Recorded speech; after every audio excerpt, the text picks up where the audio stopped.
Election commission of Pakistan نے پنجاب میں انتخابات کے لیے 30 مئی سے 7 اپریل تک کی تاریخ تجویز کر دی۔ سپریم کورٹ کے حکم کی روشنی میں صوبائی اسمبلیوں کے انتخابات کے لیے صدر مملکت اور گورنر خیبر پختونخوا کو خط ارسال۔ چیف الیکشن کمشنر کی زیر صدارت اجلاس میں تاریخی تجویز کی گئیں۔ انتخابی اخراجات کے لیے وزارت خزانہ کو باقاعدہ مراسلہ ارسال کیا جائے گا۔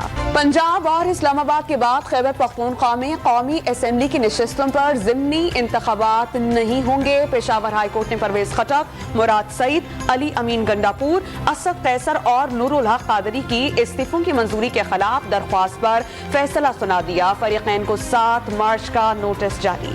شبر زیدی اربوں روپے کے ری فنڈ دے کر چلے گئے، انہیں جیل میں ہونا چاہیے۔ وزیر خزانہ اسحاق ڈار سابق چیئرمین FBR پر برس پڑے۔ کیا آپ استعفیٰ دینے جا رہے ہیں؟ صحافی کا سوال۔ آپ کو تکلیف ہے میرے کام کرنے میں؟ اسحاق ڈار کا جواب۔ 4:10 پر اہم پریس کانفرنس طلب۔ وزیر خزانہ کا عالمی برادری سے پاکستان کی معاشی مدد کی اپیل پر چین سے اظہار تشکر۔ بیان دونوں ممالک کی دوستی کا مظہر قرار۔ تاریخی اڑان کے بعد ڈالر کو ریورس گیئر لگ گیا۔ انٹر بینک مارکیٹ میں امریکی کرنسی 12 روپے کا 30 پیسے سستا، 272 روپے 78 پیسے میں ٹریڈ۔ IMF کی شرائط پوری ہونے کے بعد اسٹاک مارکیٹ میں تیزی، 100 انڈیکس میں 400 سے زائد پوائنٹس کا اضافہ ریکارڈ۔ ایک ہفتے کے دوران مہنگائی کی شرح 0.3% کم ہو کر 41.04% ہو گئی۔ آٹا، چینی، دودھ، دالوں کی قیمتوں میں اضافہ۔ ادارہ شماریات کے مطابق انڈے، پیاز، لہسن کی قیمتیں کم ہوئیں۔ ملک بھر کے یوٹیلیٹی سٹورز پر دودھ، دالیں 40 روپے فی لیٹر مہنگی۔ 900 گرام چائے کی قیمت میں 250 روپے کا اضافہ۔ 200 ملی گرام کریم کی قیمت میں 15 روپے اضافہ۔ رحیم یار خان میں آٹا نہ ملنے پر خواتین سمیت شہریوں کا قومی شاہراہ پر احتجاجی دھرنا، ٹریفک معطل۔ بہاولپور میں سرکاری آٹے کے سیل پوائنٹ پر ڈکیتی، ڈاکوؤں نے 2.5 لاکھ روپے لوٹ لیے۔ مزاحمت پر فائرنگ سے سیلز مین زخمی۔ ڈیفالٹ کی بات کرنا ملک دشمنی نہیں، ملک کو اس نہج پر لے کر آئے ہیں تو ایسی بات تو ہوگی۔ سابق وزیر خزانہ مفتاح اسماعیل کا جواب۔ ڈیفالٹ رسک ختم کرنے کے لیے IMF سے معاہدہ ناگزیر قرار دے دیا۔ IMF سے معاہدے کے تسلسل سے توڑے گئے۔ ڈان نیوز کے پروگرام ذرا ہٹکے میں بات چیت۔ عمران خان کی طرح انصاف ملا ہوتا تو آج ترقی کی منازل طے کر رہے ہوتے، خوشحالی ہوتی، ملک ہواؤں میں اڑ رہا ہوتا۔ سابق وزیر اعظم نواز شریف کی لندن میں گفتگو۔ اسلام آباد میں انسدادی دہشت گردی عدالت کے جج عمران خان کی پیشی پر ہونے والی بد نظمی پر ناراض۔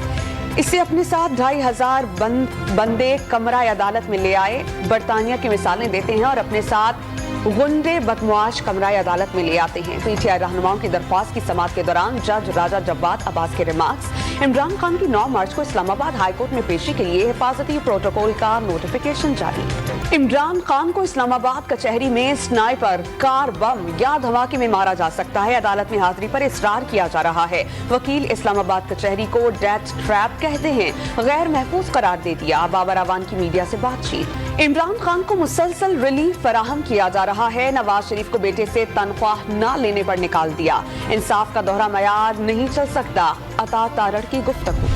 ڈائریکٹر جنرل نیب لاہور علی سرفراز حسین کو عہدے سے ہٹا دیا گیا۔ علی سرفراز حسین کی خدمات پنجاب حکومت کے سپرد کر دی گئیں۔ مریم نواز آج سے گجرانوالہ کا 2 روزہ دورہ کریں گی۔ تنظیمی کنونشن سے خطاب کیا جائے گا۔ شہر بھر میں استقبالیہ بینرز اور بینر فلیکس آویزاں کر دیے گئے۔ سوشل میڈیا، خواتین اور یوتھ ونگ کے عہدیداران سے ملاقاتیں ہوں گی۔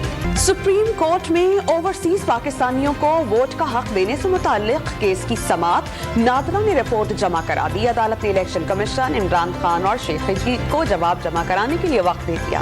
ملک ولی محمد کاکڑ کو گورنر بلوچستان بنا دیا گیا۔ PDM کی جماعتوں نے BNP منگل کے امیدوار کے نام پر اتفاق کیا۔ وزیر اعظم نے سمری صدر مملکت کو بھجوا دی۔ امریکہ نے پاکستان کی موجودہ سیاسی صورتحال اندرونی معاملہ قرار دے دیا۔ ترجمان امریکی محکمہ خارجہ کا عمران خان کے وارنٹ گرفتاری پر تبصرے سے گریز۔ پاکستان میں جمہوری، آئینی اور قانونی اصولوں کی حمایت کرتے رہیں گے۔ نیڈ پرائس کی پریس بریفنگ۔ بجلی چوری کی روک تھام کے لیے خصوصی پولیس فورس بنانے کا فیصلہ، وفاقی کابینہ نے منظوری دے دی۔ پولیس فورس کم ریکوری اور 60% بجلی چوری ہونے والے علاقوں میں کارروائی کرے گی۔ اسلام آباد میں 12 کوہ بائی پاس فلائی اوور کی تعمیر کے دوران بیم گر جانے کا وزیر اعظم نے سخت نوٹس لے لیا۔ سابق سیکریٹری داخلہ شاہد خان کی سربراہی میں انکوائری کمیٹی تشکیل۔ منصوبے میں کسی بھی